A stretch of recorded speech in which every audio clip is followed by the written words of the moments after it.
हे friends, स्वागत है आप सभी का movie stock movie explain channel पर, जिस पर आज मैं रिकैप करने वाली हूँ दी बॉयज के सीजन 4 को। तो चलिए अब आपका टाइम बिल्कुल भी ना वेस्ट करते हुए शुरू करते हैं इस वीडियो को, वो भी स्पॉइलर वार्निंग के साथ। लेकिन उससे पहले मेरी एक छोटी सी रिक्वेस्ट, वीडियो को लाइक, शेयर और चैनल को सब्सक्राइब करने की।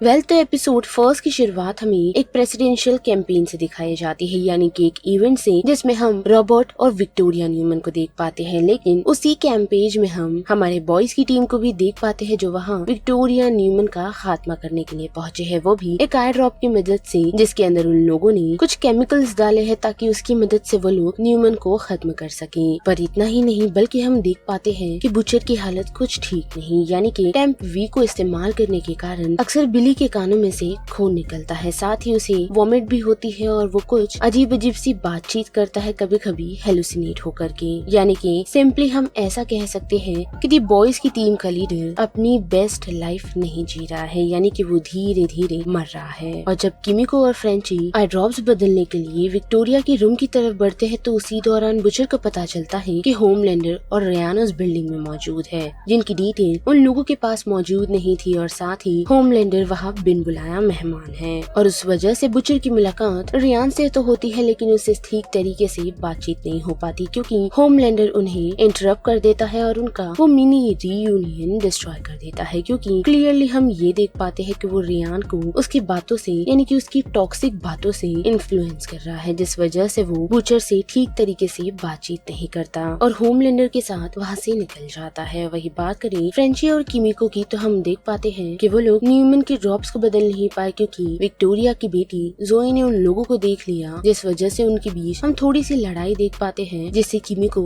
अपना हाथ खो बैठती है। पर एनी हाउ किमिको और फ्रेंची उस सिचुएशन से सरवाइव कर जाते हैं और भागने में भी कामयाब होते हैं। साथ ही हमें ये नहीं समझ रहा कि न्यूमन किसके साइड है, क्योंकि हम देख पाते हैं कि एक तरफ वो पहले तो होमलैंडर से चिढ़ रही थी, लेकिन अब वो उसके साथ काफी अच्छे से बात करती है। लेकिन वही दूसरी तरफ ह्यूगी के पास पहुंच उसे बताती है कि उन लोगों ने एक साथ कितना अच्छा वक्त गुजारा है। और फिर आगे एपिसोड में हम ये भी देख पाते हैं कि उसने बिली बुचर के साथ एक डील की है, ताकि वो, यानी कि बिली, ह्यूगी के पास मौजूदा विक्टोरिया के वीडियो को डिलीट कर सके, जिस फुटेजेस में ह्यूगी ने ये रिकॉर्ड किया है कि किस तरीके से विक्टोरिया लोगों के सरों को उड़ाती है। और उसके एक्सचेंज में उसने बुचर से रियान को देने का वादा किया है और उसे होमलैंडर से दूर रखने का भी। लेकिन इतना ही नहीं, बल्कि बिली उसे बताता है कि उसे ये भी पता है कि वो सूप को मारने के लिए एक वायरस बना रही है, वो भी गोडोल्किन यूनिवर्सिटी में। और अगर आप लोगों को याद होगा तो ये जेनवी का रेफरेंस है, जो इस बॉयज के सीजन में पहली बार लिया गया है। और हम साथ ही ये भी कह सकते हैं कि एक सूप पॉलिटिशियन को भी हर साइड से खेलना पड़ता है। पर इतना ही नहीं, हमें ये तक पता चलता है कि विक्टोरिया एसिड से भी नहीं मरने वाली, यानी कि अब उन लोगों को विक्टोरिया को मारने के लिए कुछ नए पैतरे आजमाने होंगे। साथ ही बात करें बुचर की, तो उसकी सिचुएशन कुछ ठीक नहीं, क्योंकि पहले तो उसे उसके क्रू से निकाल दिया गया है, यानी कि CIA से उसे निकाल दिया गया है। साथ ही उसका स्टेपसन उसे हेट करता है और वो जल्द ही मरने वाला है। लेकिन हम एक अनएक्सपेक्टेड अराइवल देख पाते हैं, वो भी एक ओल्ड CIA ऑफिसर का, यानी कि बुचर के पुराने दोस्त जोसेफ को, जो उसके पास पहुंच उसके अंदर एक उम्मीद की किरण जगाता है। जिस बीच हम देख पाते हैं कि मदर मिल्क को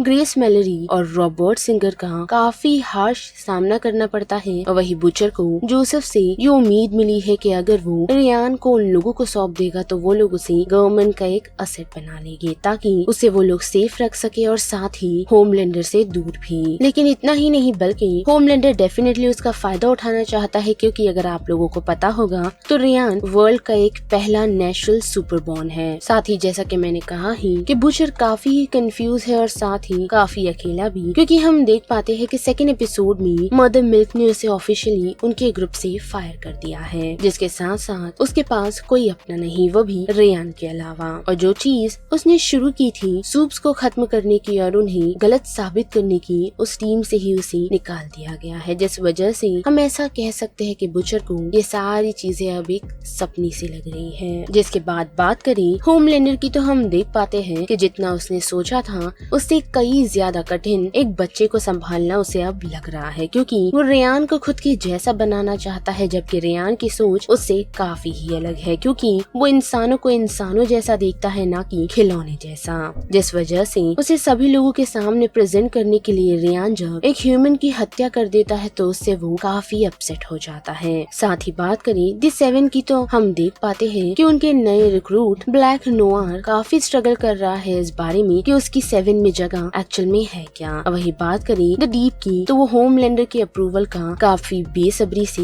वेट कर रहा है। साथ ही बात करें ए ट्रेन की तो वो अपने पुराने पापों से काफी ही परेशान हो चुका है और काफी ही अपसेट है, जिस मौके का फायदा उठाकर मदर मिल्क एक रिस्की मूव लेता है, वो भी उसे अपनी टीम में शामिल करने के जोखिम को उठाकर। यानी कि हम ऐसा कह सकते हैं कि वो ए ट्रेन को उनका स्पाई बनाना चाहता है। और वही बात करें फिर से होमलैंडर की तो वो अपनी टीम से काफी परेशान है, जिनका कोई भी बैकबोन नहीं, जिस वजह से उसने एक नए मेंबर को रिक्रूट करने का डिसाइड किया है, जिसका नाम सिस्टर सेज है, जिसके पास एक ऐसी एबिलिटी यानी कि एक ऐसी सुपर पावर है जिस कारण उसे प्लेनेट की सबसे स्मार्टेस्ट पर्सन कहा जाता है। जी हाँ, सेज के पास सिर्फ इतनी ही सुपर पावर है, लेकिन इस बीच हमें इन बातों को नहीं भूलना चाहिए कि होमलैंडर एक ट्रायल पर था, क्योंकि उसने पब्लिकली एक इंसान का मर्डर कर दिया था, वो भी लास्ट सीजन में, अगर आपको याद होगा तो। जिस वजह से हम कोर्ट के बाहर काफी सारे लोगों को मौजूदा देख पाते हैं जो 2 पार्टों में बटे हुए हैं, जिनमें होमलैंडर टीम और स्टारलाइटर टीम है। जिस बीच एनी की परेशानियां बढ़ चुकी है, क्योंकि एक फ्रेंच पॉडकास्टर उसे काफी परेशान कर रखी है, वो भी उसके बारे में गलत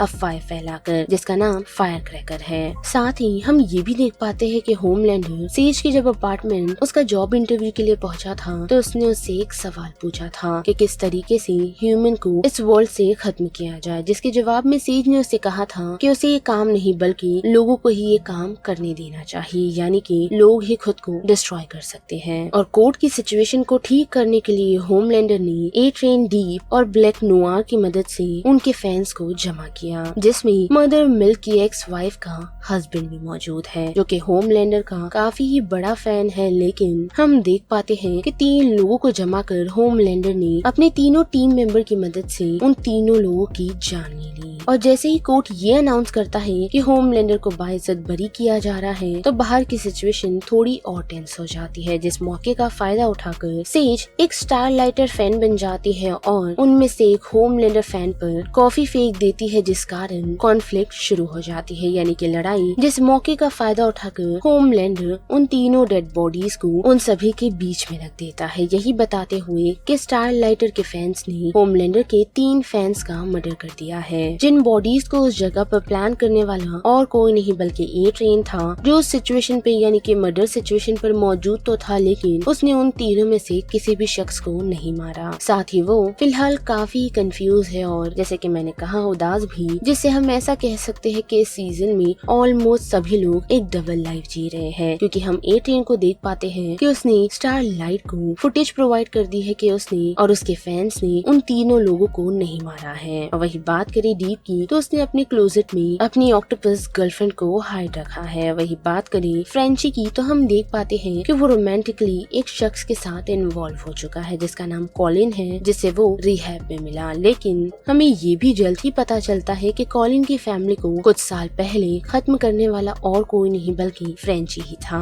साथ ही बात करें किमिको की तो वो अपने पास के ट्रॉमा के चलते थेरेपी ले रही है, जिससे अब वो फाइनली डील करने का सोच चुकी है, क्योंकि उसे पता चल चुका है कि उसके पेरेंट्स का मर्डर करने वाला शाइनिंग लाइट नाम का एक शख्स था, जो चाइल्ड ट्रैफिकिंग करता है, यानी कि किमिको को उसने बचपन में किडनैप किया था, जिसके साथ साथ उसने उसे कंपाउंड वी से इंजेक्ट भी किया था। साथ ही हम ये भी देख पाते हैं कि वो उन लोगों का सामना करने के लिए पहुंचती है और वहाँ पर काफी सारे लोगों को मार गिराती है, जिस बीच उसका सामना एक लड़की से होता है जिसे फ्रेंची मारने ही वाला था और साथ ही वो लड़की किमिको पर भी हमला कर रही थी, लेकिन उस सिचुएशन को उसे संभाला और उस लड़की को उस सिचुएशन से भागने की इजाजत दी, जिससे फ्रेंची कंफ्यूज है और उसे नशे में काफी सारे लोग नजर आ रहे थे जिसे फ्रेंची ने मारा था। जिसके बाद फिर से बड़े दी बॉयज की टीम की तरह तो हम देख पाते हैं कि उन्हें मदर्स मिल्क की लीडरशिप के अंडर डाल दिया जाता है। साथ ही उन्हें ये भी पता चला है कि सिस्टर सेज कोर्ट के उस इंसिडेंट में शामिल थी, जिस वजह से वो लोग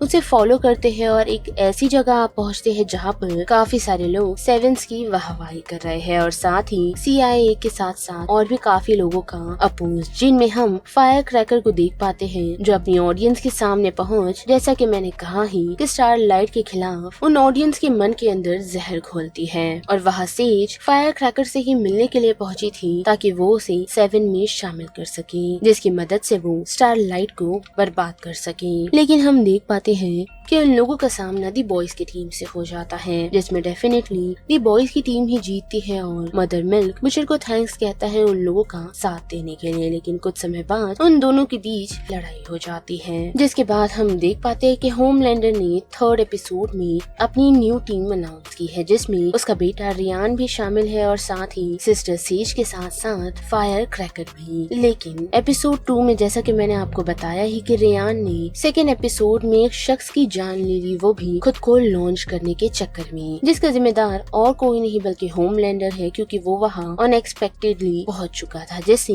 रियान कंफ्यूज हो गया और उसने एक्सीडेंटली उसके स्टंटमैन की जान ले ली, जिससे अब रियान काफी अपसेट है। और उस बीच गेम खेलते हुए उसकी बातचीत बुचर से होती है, जो उसे उसके घर इनवाइट करता है। और अगर आप लोगों को याद होगा तो बुचर उसे एक प्लान के चलते अपने घर इनवाइट कर रहा है, यानी कि वो उसे गवर्नमेंट को सौंपना चाहता है, जिस वजह से उसने एक कुकी बनाई है जिसके अंदर उसने सूप्स को बेहोश करने वाली दवाई डाली है ताकि वो रियान को बेहोश कर कैसलर को सौंप दे। पर जैसे ही रियान उसके घर पहुंचता है तो हम देख पाते हैं कि वो उससे वही सारी बातें करता है जो वो होमलैंडर से नहीं कर पाता, यानी कि उसे इंसानों को मारना पसंद नहीं और उसे होमलैंडर जैसा नहीं बनना, जिस वजह से वो ये समझ पा रहा है कि बुचर सूप्स को क्यों खत्म करना चाहता है। और ये सारी बातें सुन बुचर उन कुकीज को डंप कर देता है, रियान को यही कहते हुए कि वो सही नहीं बनी थी। अब वही बात करें ह्यूगी की, तो वो भी अपनी लाइफ से परेशान है क्योंकि उसके डैडी को स्ट्रोक आया है, जिस वजह से वो अब कोमा में है, जिसके साथ साथ उसकी मुलाकात वहाँ पर यानी कि हॉस्पिटल में उसकी मॉम से भी होती है, जो उसे काफी सालों पहले छोड़ चुकी थी। लेकिन इतना ही नहीं बल्कि ह्यूगी को ये भी पता चलता है कि अब सारी पावर ऑफ अटर्नी और किसी के पास नहीं बल्कि उसकी मॉम के पास है, जिससे वो थोड़ा अपसेट हो चुका है। और जैसे कि हमने देखा कि वॉट में सारी चीजें उथल पुथल हो चुकी है, तो उस वजह से होमलैंडर ये डिसाइड करता है कि एशली की जगह अब सिस्टर सेज लेगी, जिस कारण एशली रिजाइन करने का डिसाइड करती है। लेकिन देख पाती है कि जब होमलैंडर वॉट के एक एम्प्लॉय का इंटेरोगेशन ले रहा था तो उस वजह से उसने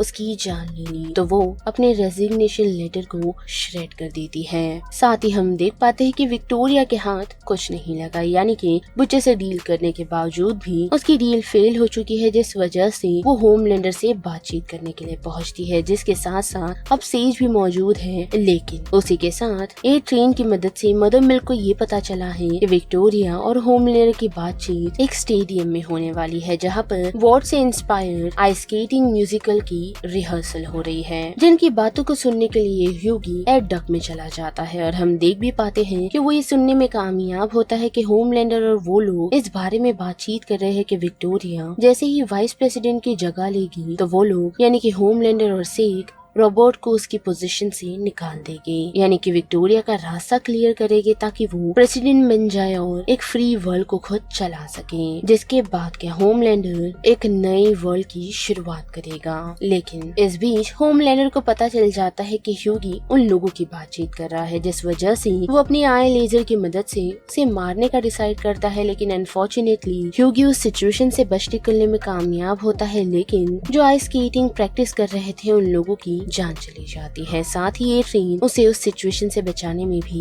कामयाब होता है, जिससे ह्यूगी काफी ही शॉक है। और अब फाइनली बड़ी स्टारलाइट की तरफ तो हम देख पाते हैं कि सेवन को क्विट करने के बाद उसने स्टारलाइट हाउस को शुरू किया था, जिससे उसे ऐसा लग रहा था कि सब कुछ राइट ट्रैक पर है अब उसकी लाइफ में। लेकिन फायर क्रैकर आने के कारण काफी सारी चीजें चेंज हो चुकी है, क्योंकि वो उसके बारे में झूठ और गंद फैला रही है, जिससे स्टारलाइट को काफी हेट मिल रही है, जिस वजह से वो जैसे ही फायर क्रैकर का सामना करती है, वो भी उसके ओल्ड अपार्टमेंट वॉट टावर में, तो उसे पता चलता है कि फायर क्रैकर उसे बचपन से जानती है, जो दोनों कभी कंपटीशन में पार्ट लिया करते थे। लेकिन एनी की मॉम ने उसे फायर क्रैकर के खिलाफ रूमर फैलाने के लिए कहा था, जिस वजह से फायर क्रैकर का फ्यूचर बर्बाद हो गया और एनी अब एक सुपरस्टार है, जिस वजह से ही वो अब एनी से बदला लेना चाहती है। जिसे पहले तो एनी समझाने की कोशिश करती है, लेकिन उसके नहीं समझने के कारण वो वहाँ से चली जाती है। साथ ही जैसा कि हमने देखा ही कि बिली ने अपने प्लान को चेंज कर लिया, क्योंकि उसने ये नोटिस किया कि रेयान होमलैंडर से काफी ही अलग है, जिससे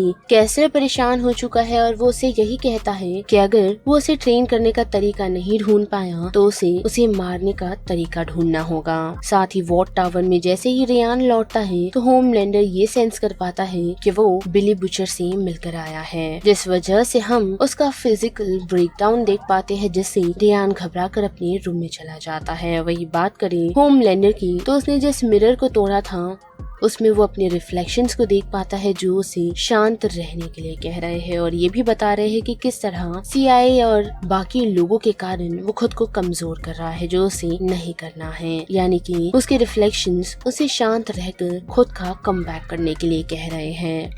तो एपिसोड की शुरुआत में होमलैंडर से दिखाई जाती है, जो वॉट की लैब आ पहुंचा है, यानी कि अपने पुराने घर जहां उस पर एक्सपेरिमेंट्स किए गए थे, वो भी तब जब वो काफी छोटा था। जिसके लैब में इंटर करते ही हम देख पाते हैं कि वहां के सभी स्टाफ काफी शॉक हो जाते हैं, मानो जैसे उन्हें पता है कि होमलैंडर वहां नेक इरादे से नहीं आया, जो हम देख भी पाते हैं क्योंकि उसने सभी लोगों के लिए केक तो लाया है, पर वहाँ खड़ा हुआ एक शख्स जिसका नाम फ्रैंक है, जो बचपन में होमलैंडर को सिर्फ देखा करता था जब उस पर टेस्ट हुआ करते थे। साथ ही उसे चेक करने के लिए, यानी कि बचपन में होमलैंडर को ये चेक करने के लिए ओवन में डाला जाता था कि वो कितनी गर्माहट झेल सकता है, तो फ्रैंक नामक शख्स उसे देखता खड़ा होता था, जिस कारण होमलैंडर उसे उसी ओवन में डाल उसकी जान ले लेता है। जिसके बाद वो अपने सेकंड विक्टिम को चुनता है, जिसका नाम मार्टी है, जो बचपन में कभी उसे छेड़ा करता था, क्योंकि अक्सर एक्सपेरिमेंट्स होने के बाद होमलैंडर खुद को खुश किया करता था, जो चीज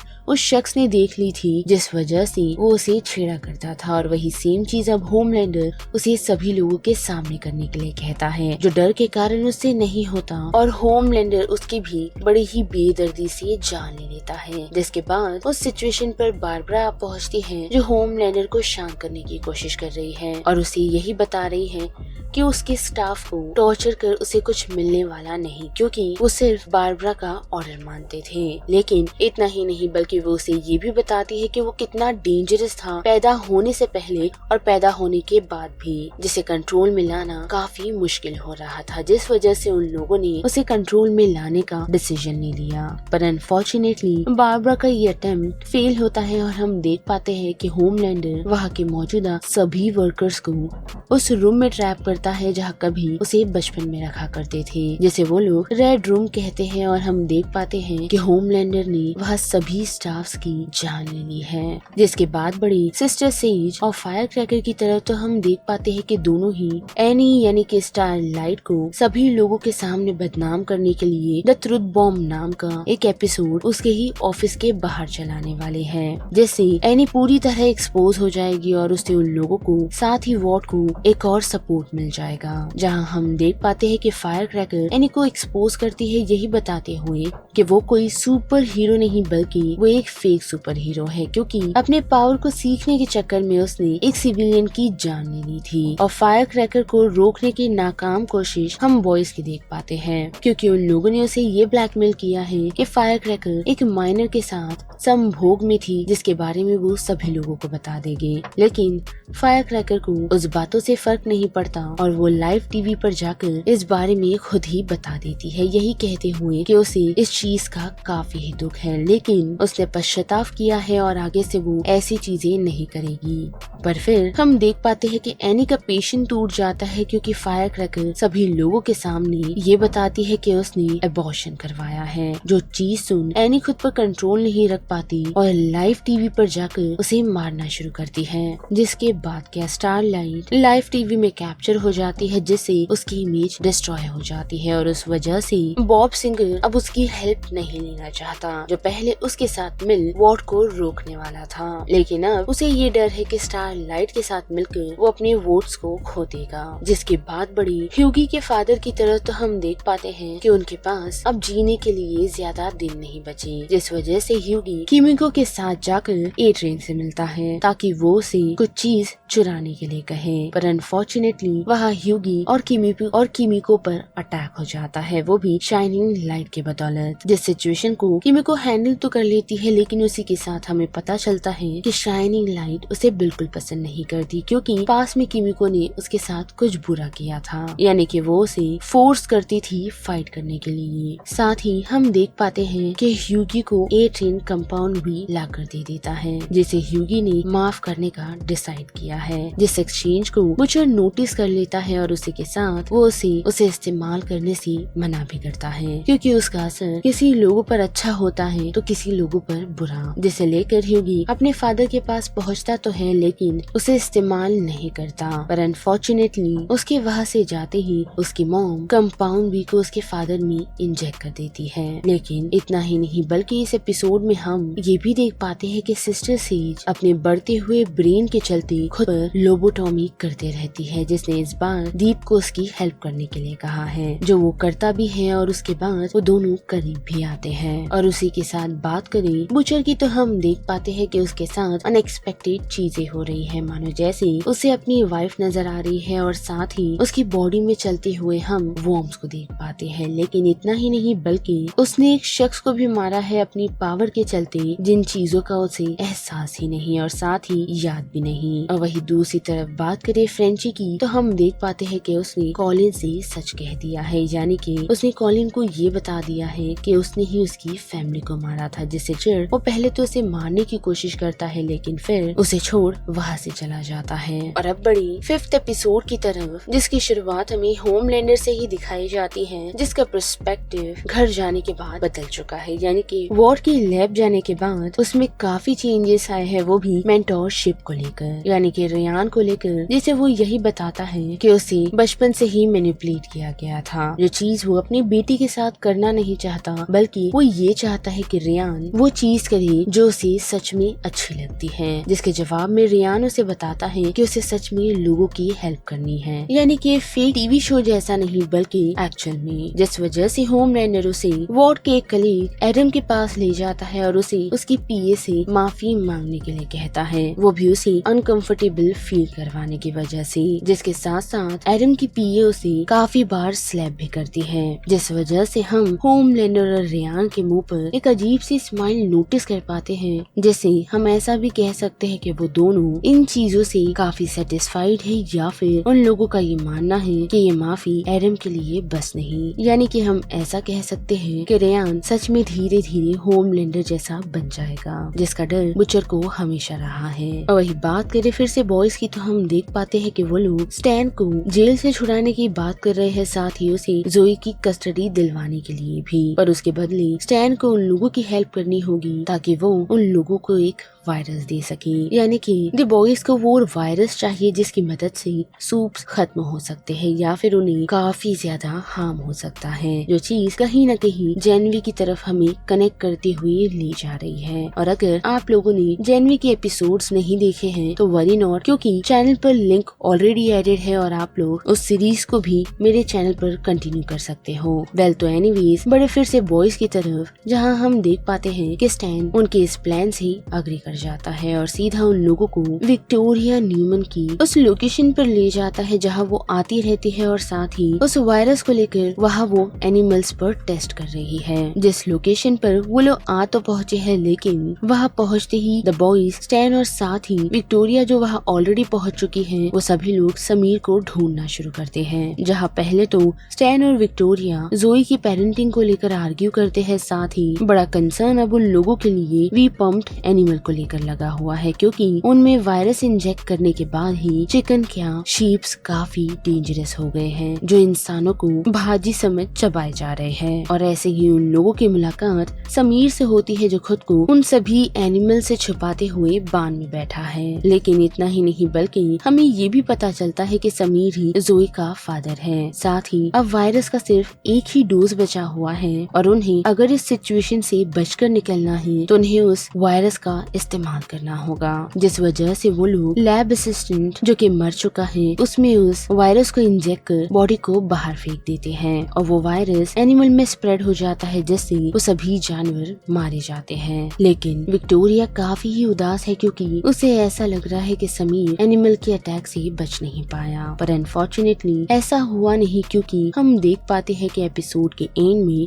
बुचर ने उसे कैद कर रखा है, वो भी उसकी एक पैर को काटते हुए, जो बुचर ने दी बॉयज के साथ मिलकर नहीं बल्कि रॉबर्ट कैसलर के साथ मिलकर किया है, ताकि समीर की मदद से वो लोग और वायरस बनाकर होमलैंडर को खत्म कर सके। लेकिन साथ ही बात करें स्टैन की, तो हम देख पाते हैं कि उसे फिर से अरेस्ट कर लिया गया है, लेकिन विक्टोरिया उसे इस बार बचा लेती है। जिसके बाद बात करें ह्यूगी और उसके फादर की, तो हम देख पाते हैं कि ह्यूगी के फादर उठ चुके हैं और उठते ही उन्हें सारी चीजें याद आ चुकी हैं। लेकिन उठने के कुछ समय बाद तक तो वो ठीक होते हैं, पर धीरे धीरे उनकी मेमोरी कम होना शुरू हो जाती है, यानी कि वो चीजें भूलनी शुरू कर चुके हैं और साथ ही गायब होते रहते हैं। जैसे ह्यूगी और उसकी मॉम को ये पता चलता है कि कंपाउंड वी के कारण उसके फादर में एक ऐसी पावर आ गई है जिससे वो दीवारों को और साथ ही लोगों को आर पार कर सकते हैं, पर अपनी पावर पर कंट्रोल ना होने की वजह से वो लोगों को मार रहे हैं। लेकिन इतना ही नहीं, बल्कि ह्यूगी के फादर अपनी मेमोरी लॉस के चलते अपनी वाइफ को मारने वाले थे, लेकिन ह्यूगी उन्हें शांत करता है और उन्हें उनकी मेमोरीज लौटाने में हेल्प करता है। पर इतना ही नहीं, बल्कि उसने ये डिसाइड कर लिया है कि वो अपने फादर को शांति देगा, वो भी उन्हें काम करते हुए उनकी बॉडी में ऐसे ड्रग को इंजेक्ट करता है जिससे धीरे धीरे ह्यूगी के फादर की डेथ हो जाती है। जिसके बाद फिर से बड़ी वॉट टावर की तरफ तो हम देख पाते हैं कि ए ट्रेन ने एशली के साथ टीम अप कर लिया है, क्योंकि एशली होमलैंडर को नुकसान पहुंचाना चाहती थी, जो चीज ए ट्रेन ने देख ली थी और साथ ही एशली ने उसे कंपाउंड भी चुराता हुआ, जिस वजह से ए ट्रेन एशली को यही कहता है कि उसने ही वीडियो फुटेज लीक करी थी, जिसका ब्लेम अब उसे किसी और पर डालना है, जो ब्लेम एशली ने और किसी पर नहीं बल्कि कैमरॉन पर डाल दिया है। जिस वजह से होमलैंडर अपनी नई 7 की टीम के साथ मिल, जिसमें अब टेक नाइट, केट और साथ ही सैम भी इन्वॉल्व है, यानी कि जेनवी के कैरेक्टर्स को दी बॉयज के इस सीजन 4 में इंट्रोड्यूस कर दिया गया है, वो भी वॉर्ड के चल रही एक्सपो की मदद से, जहाँ पर हम उनके न्यूज एंकर कैमरॉन को देख पाते हैं, जो दी 7 और वॉर्ड की अपकमिंग मूवीज और साथ ही टेलीविजन को अनाउंस कर रहा है। साथ ही टेक, केट और सैम अब ऑफिशियली दी 7 की टीम में हैं और वो लोग होमलैंडर के कहने पर कैमरॉन को खत्म कर देते हैं, जो सारी बात बाहर खड़ी एशली सुन रही होती है। साथ ही हम देख पाते हैं कि फ्रेंची कॉलिन के जाने के बाद काफी अपसेट रह रहा था, जिस वजह से उसने पुलिस स्टेशन में जाके अपने पास्ट के सभी क्राइम को बता दिए।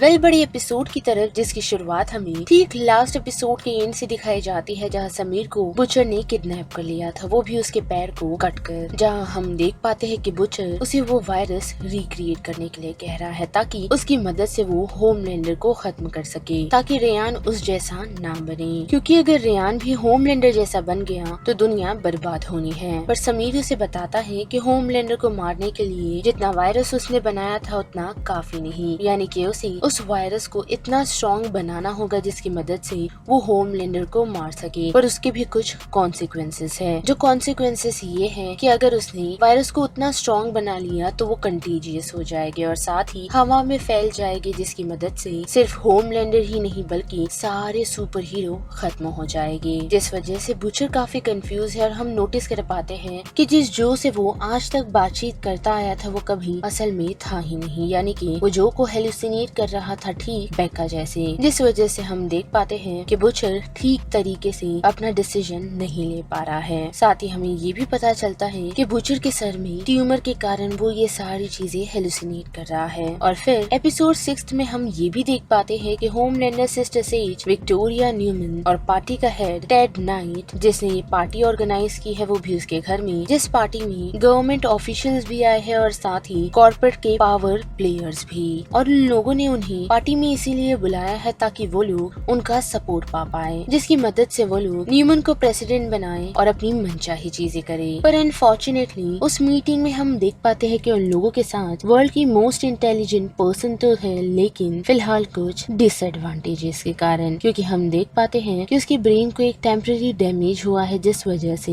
होमलैंडर और साथ ही न्यूमैन को वो सारी सिचुएशन संभालनी पड़ती है, क्योंकि सिस्टर सेज को मदर मिल्क ने शूट कर दिया था, जिस वजह से वो बच्चे जैसा बिहेव करना शुरू कर चुकी है। पर साथ ही उसने मदर मिल्क को काफी टॉर्चर कर दिया, जिस वजह से मदर मिल्क को पैनिक अटैक आ जाता है और किमी को हेल्प के लिए ए ट्रेन को बुलाती है, जो उसे हॉस्पिटल पहुंचा देता है। और हॉस्पिटल में ए ट्रेन की नजर एक छोटे बच्चे पे पड़ती है, जो ए ट्रेन का अच्छा काम देख उससे काफी खुश होता है, जो शायद ए ट्रेन ने भी फील किया होगा। साथ ही जब रूम में मौजूदा लोग होमलैंडर से अनकन्विंस होना शुरू हो जाते हैं, तो सामने खड़ी होती है न्यूमैन, जो अपनी बातों से और साथ ही अपने स्मार्ट तरीके से उन लोगों को खुद की साइड कर लेती है, क्योंकि उसे पता है कि होमलैंडर में बिल्कुल भी पेशेंस नहीं और अपने इस जीरो पेशेंस के चलते वो अपने प्लान को कामयाब करने के लिए कुछ भी कर सकता है। और जैसे कि होमलैंडर या फिर वॉट जब भी कुछ करने की फिराक में होते हैं, तो हमारे बॉयज कहाँ पीछे रहने वाले, और हम देखते हैं कि वो लोग उन पर नजर और साथ ही उन्हें स्पाई करना शुरू कर देते हैं। और इस बार ह्यूगी भी शामिल है, जिसने अपने फादर को लास्ट राइट्स दे दी है। लेकिन हम देख पाते हैं कि ह्यूगी को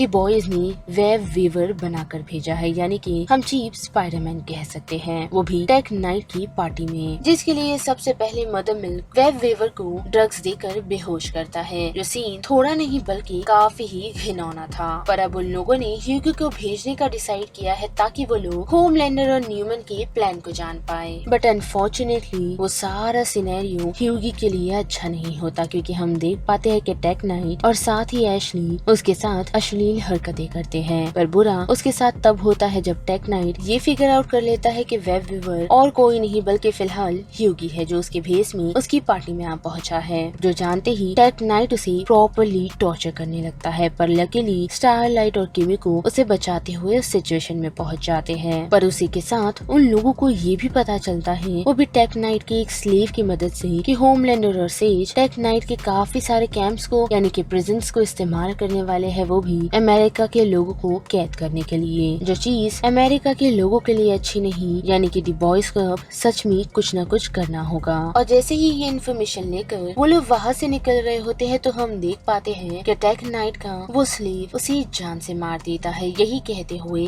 कि ये शख्स उसे कभी पसंद नहीं था। साथ ही हम देख पाते हैं कि ह्यूगी इन सारे सिनेरियो से काफी डिस्टर्ब हो चुका है, जैसे स्टारलाइट संभालती है। साथ ही बात करें किमिको की, तो हम देख पाते हैं कि वो फ्रेंची से मिलने के लिए बार बार प्रिजन आती रहती है। और अब फाइनली बड़ी हमारी होमलैंडर की तरफ, तो हम देख पाते हैं कि उसे बातचीत करने के लिए फायर क्रैकर आ पहुंची है, जो उसे आकर ये सच बताती है कि टेक नाइट की डेथ हो चुकी है और साथ ही वहाँ बॉयज आए हुए थे। जो सुन होमलैंडर को ये समझ आता है कि कैमरॉन ने उनकी वो फुटेजेस लीक नहीं की थी, यानी कि उन्हें कभी असल गुनहगार मिला ही नहीं, जिस वजह से वो फायर क्रैकर को इन सारी चीजों के पीछे ब्लेम करने लगता है। लेकिन हम देख पाते हैं कि फायर क्रैकर उसे बताती है कि वॉट और साथ ही होमलैंडर ने उसे क्या कुछ नहीं दिया। लेकिन इतना ही नहीं बल्कि अपनी लॉयल्टी प्रूफ करने के लिए वो उसे ब्रेस्ट मिल्क प्रोवाइड करती है, जिसे वो किसी ड्रग्स की मदद से प्रोड्यूस कर रही है। और जैसे कि हमें पता ही है कि होमलैंडर का ऑब्सेशन जो ब्रेस्ट मिल्क का खत्म नहीं होता, जिस वजह से फायर क्रैकर उसे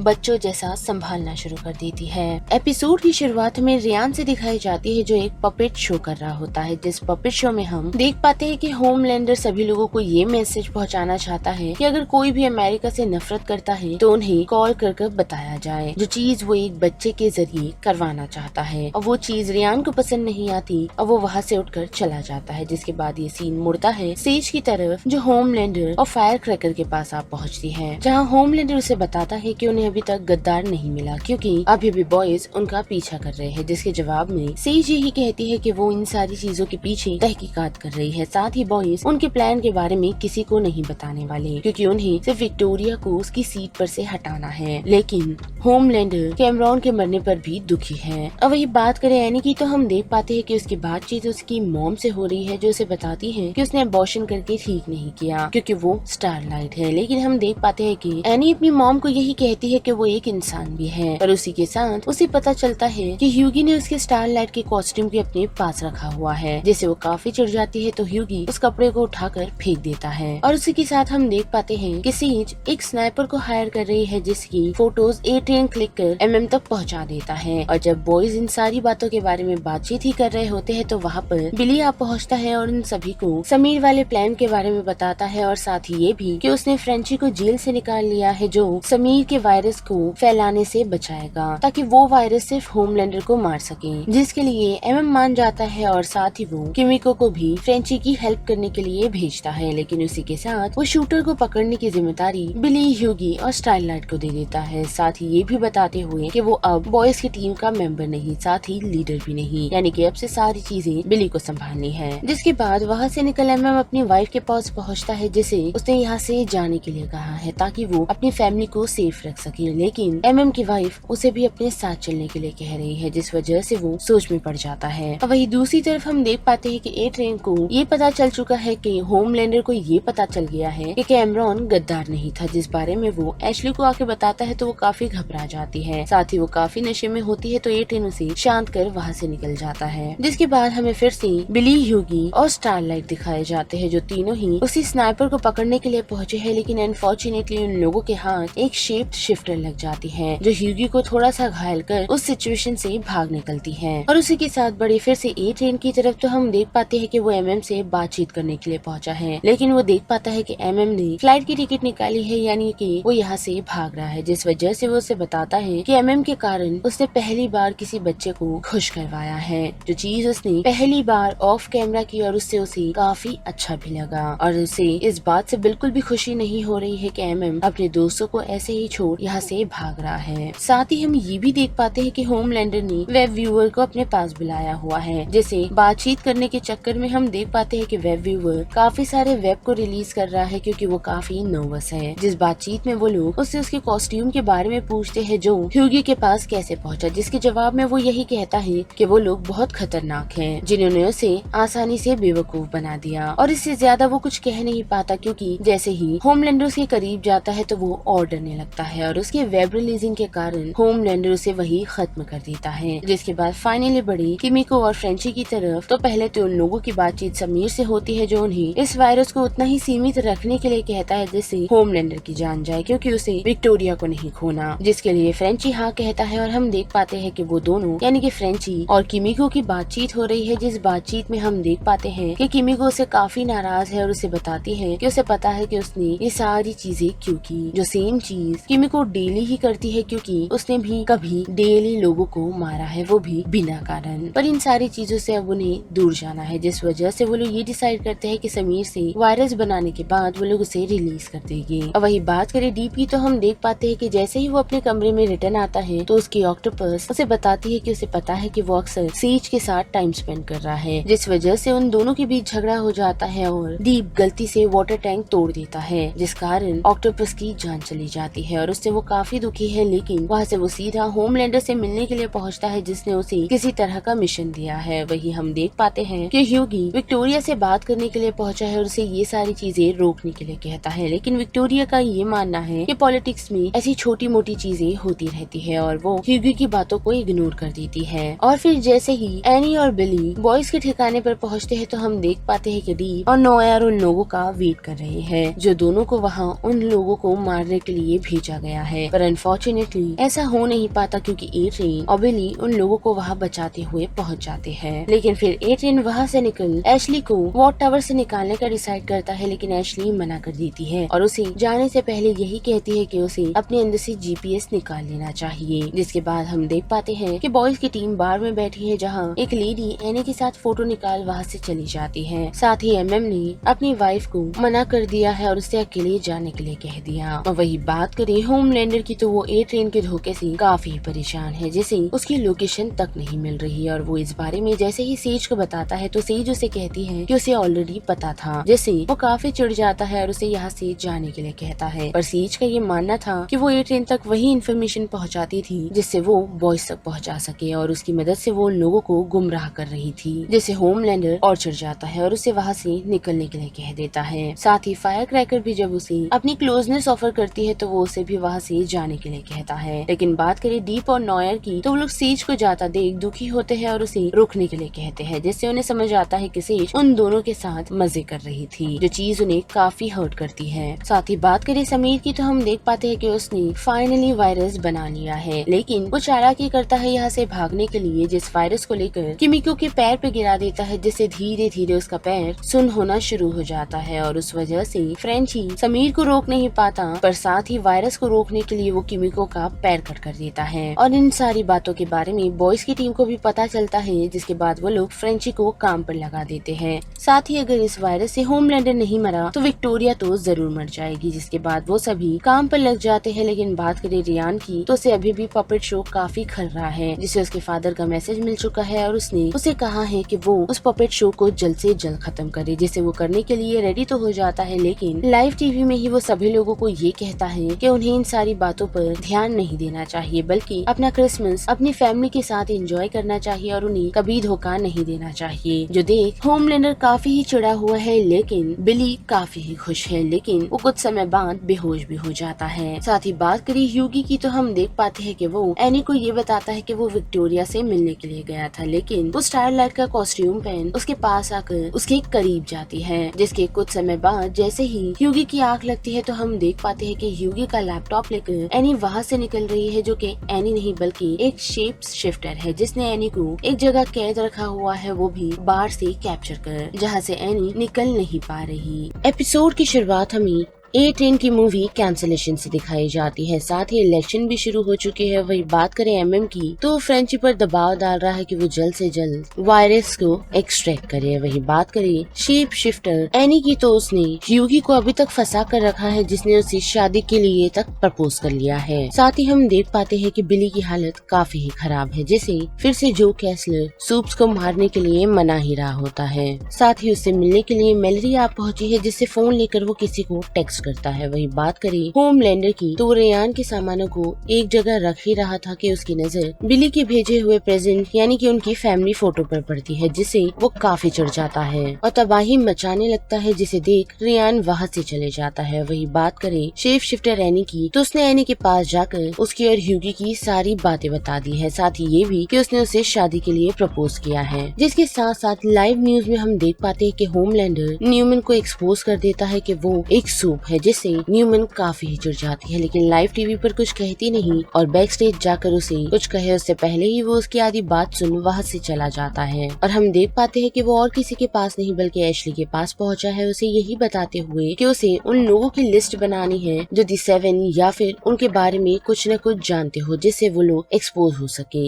जिसके लिए एशली रेडी हो जाती है और साथ ही सभी लोग न्यूमन की न्यूज से काफी परेशान है, जिस वजह से एमएम ह्यूगी को कहता है कि उसे न्यूमन के वो सारे प्रूफ चाहिए ताकि वो लोग उसे अच्छे से एक्सपोज कर सके। पर चेक करने पर ह्यूगी को पता चलता है कि उसके पास कोई भी फाइल नहीं, जिस वजह से वो ये प्लान बनाता है कि रॉबर्ट को वो लोग खुद ही डिफेंड करेगी, जिसके लिए वो उन सभी को उसके पास बुला लेता है। साथ ही हम देख पाते हैं कि बुचर से मिलने के लिए और कोई नहीं बल्कि रियान पहुंचा है, यानी कि उसने रियान को ही टेक्स्ट किया था। वही बात करें मैलरी की जो रियान को देख काफी ही खुश है। जिसके साथ साथ हम कैसलर को देख पाते हैं जो बुचर को यही कह रहा है कि उन्हें उसे खत्म कर देना चाहिए, लेकिन बुचर का ध्यान सिर्फ रियान पर है। वो रियान को यही कहता है कि उसे मैलरी के साथ चले जाना चाहिए ताकि उसे एक अच्छी जिंदगी मिल सके, पर ऐसा नहीं होता और वो उन बातों को इग्नोर कर बुचर के साथ गेम खेलने लगता है। अब वही बात करी होमलैंडर की तो हम देख पाते हैं कि उसकी मीटिंग में एशली ने उसे लिस्ट लाकर पहुंचा दी है, जिसे लेकर वो दीप को देता है, यही कहते हुए कि इस लिस्ट में जितने लोग हैं उन्हें सभी लोगों को खत्म कर देना चाहिए ताकि कोई भी उनके खिलाफ खड़ा ना हो सके। और उसी के साथ साथ हम ये भी देख पाते हैं कि फायर क्रैकर की हालत खराब हो रही है जो वो गोलियां लेती है उस वजह से, यानी कि होमलैंडर को खुश करने के चक्कर में वो खुद का नुकसान कर ले रही है। और उसी के साथ दीप अपना ही दिमाग चलाता है होमलैंडर को ये कहते हुए कि एशली उन लोगों के बारे में काफी कुछ जानती है तो उन्हें उसे भी खत्म कर देना चाहिए। जो बात बाहर खड़ी एशली सुन लेती है, जिसे डर कर वो होमलैंडर के कमरे में जाकर खुद की बॉडी में कंपाउंड वी को इंजेक्ट कर लेती है। और हम देख पाते हैं कि उस कंपाउंड वी ने उस पर काफी ही अलग असर किया है, क्योंकि उसके सर के सारे बाल निकल गए हैं, पर उसका पूरा चेहरा हमें रिवील नहीं किया गया, जो शायद नेक्स्ट सीजन के लिए बचा कर रखा गया होगा। अब वही दूसरी तरफ हम देख पाते हैं कि दी बॉयज की टीम रोबोट को सेफ रखने के लिए एक सीक्रेट लोकेशन पर ली गई है, जहां ह्यूगी को शेप शिफ्टिंग वाली एनी पर शक होना शुरू हो जाता है, जिस बारे में वो एमएम को भी अब इन्फॉर्म कर देता है, जिससे एमएम काफी ही शॉक है। और हम देख पाते हैं कि उस शेप शिफ्टिंग एनी ने इस बात का पता लगा लिया है कि उन्हें पता चल गया है कि वो असली एनी नहीं है, जिस वजह से वो बंकर में मौजूद काफी लोगों की जान ले लेती है। वही बात करें असली एनी की तो उसने कैसे न कैसे कर खुद को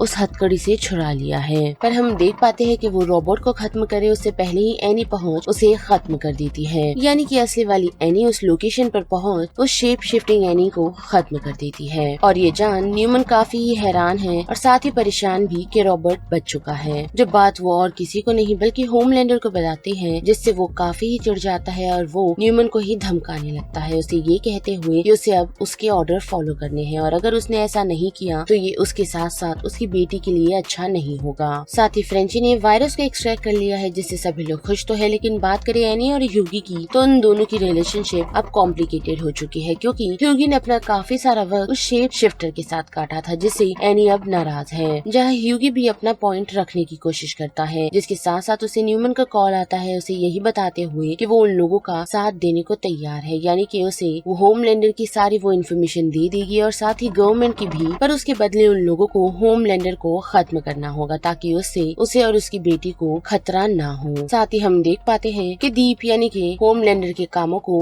अंजाम देने के लिए निकल चुका है, जिससे एशली अभी तक मिली नहीं। साथ ही दी बॉयज की टीम को ह्यूगी मनाने के लिए लगा हुआ है कि वो लोग न्यूमन पर ट्रस्ट कर सकते हैं, क्योंकि वो उन लोगों का सच में साथ देना चाहती है, पर दी बॉयज की टीम को न्यूमन पर भरोसा नहीं, जिस वजह से वो लोग एक बैकअप प्लान बनाते हैं कि अगर न्यूमन उन लोगों के खिलाफ गई तो वो लोग एक्सट्रैक्ट किए हुए उस वायरस को न्यूमन पर इंजेक्ट कर देगी, जिससे उसकी जान चली जाएगी। जिसके साथ साथ एनी ह्यूगी की फिक्र करने लगती है और उसे कुछ टेस्ट करवाने के लिए कहती है और उसी के साथ फाइनली बढ़ी फ्रेंची और किमिको की तरफ तो वो दोनों फाइनली रिलेशनशिप में आ चुके हैं। जिसके बाद बात करें मैलोरी की तो हम देख पाते हैं कि उसने रियान को होमलैंडर की सारी सच्चाई बता दी है, यहाँ तक कि ये भी कि किस तरह उसने उसकी मॉम को असॉल्ट किया, जिस वजह से आज रियान उन सभी के साथ है। लेकिन इतना ही नहीं बल्कि उसके घिनौने अंजामों को भी वो उसे बताती है ताकि वो लोग उसकी मदद से होमलैंडर को खत्म कर सके, जिससे रियान को ये समझ आ जाता है कि वो लोग उसे एक्सप्लॉइट कर रहे हैं ताकि होमलैंडर को उसकी मदद से वो लोग खत्म कर सके, जिस वजह से वो जाने का डिसाइड कर लेता है। पर मैलोरी जब उसे रोकने की कोशिश करती है तो रियान उसे इतनी जोर से पुश करता है कि उसकी जान चली जाती है, जिसे देख बुचर हैरान है और साथ ही उसने कैसलर को उसकी हेल्प के लिए हाँ कह दिया है। और अब बड़े बॉयज की तरफ तो हम देख पाते हैं कि न्यूमन वहाँ पहुँच चुकी है, वो भी अपनी बेटी के साथ, ताकि वो उन लोगों के साथ डील कर सके, पर अनफॉर्चुनेटली उनकी ये डील पूरी नहीं होती क्योंकि ब्यूचर वहाँ आ पहुँचा है, जिसने उन लोगों को डील करने से मना कर दिया है और उसे समझाने की कोशिश ह्यूगी करता है, पर अनफॉर्चुनेटली ब्यूचर उसकी बात नहीं सुनता और अपनी चेस्ट से काफी सारे टेंटिकल्स को निकाल वो न्यूमन के टुकड़े टुकड़े कर देता है, जिससे न्यूमन की जान चली जाती है। जो सिनेरियो हमें वेनम की याद दिलाएगा और हम ऐसा कह सकते हैं कि बुचर अपने रिवेंज और असली मोड में आ चुका है, यानी कि उसे अब बॉयज की हेल्प नहीं चाहिए बल्कि वो खुद ही इन सारी चीजों से निपटने वाला है। जो सारा सिनेरियो देख सभी बॉयज की टीम काफी ही हैरान है। साथ ही फ्रेंची तो उस पर गन भी तान देता है लेकिन उसे मारता नहीं, जिस वजह से वो उसके पास से वायरस लेकर वहाँ से निकलता है, उन्हें अजीब सी स्माइल देते हुए और उनका वेलकम करते हुए। जिसके बाद बड़े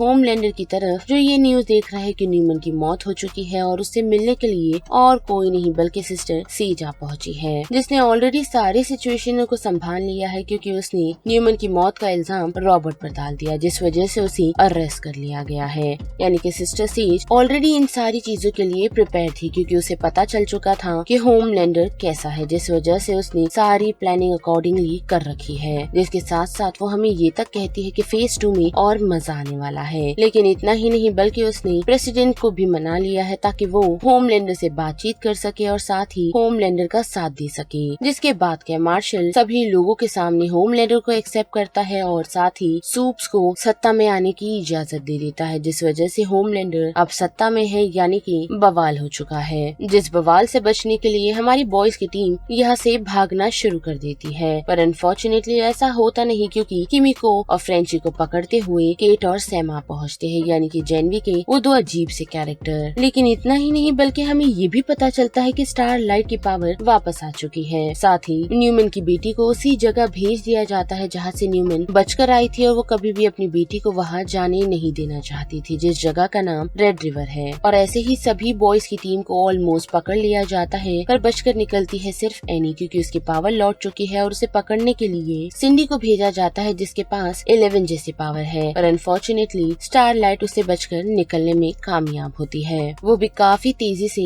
उड़ते हुए। साथ ही बुचर अपने रिवेंज पर यानी कि अपनी जर्नी पर निकला हुआ है, ताकि वो होमलैंडर को खत्म कर सके। और वही बात करें होमलैंडर की, तो वो एक सीक्रेट लोकेशन पर आ पहुंचा है, जहां हम सोल्जर बॉय को देख पाते हैं, जो अभी भी जिंदा है। और यहाँ पर बॉयज का सीजन 4 खत्म होता है, जिस बारे में आप सभी की क्या राय बनती है उसे लेकर आप मुझे कमेंट सेक्शन में बता सकते हो। साथ ही वीडियो पसंद आई तो वीडियो को लाइक, शेयर और चैनल को सब्सक्राइब करना मत भूलिएगा। बाकी मैं मिलूंगी आपसे फिर किसी मूवीज या सीरीज की रिकैप के साथ। तब तक के लिए आप movie stock movie explain channel के बाकी वीडियोस को एंजॉय कीजिए। Till then bye.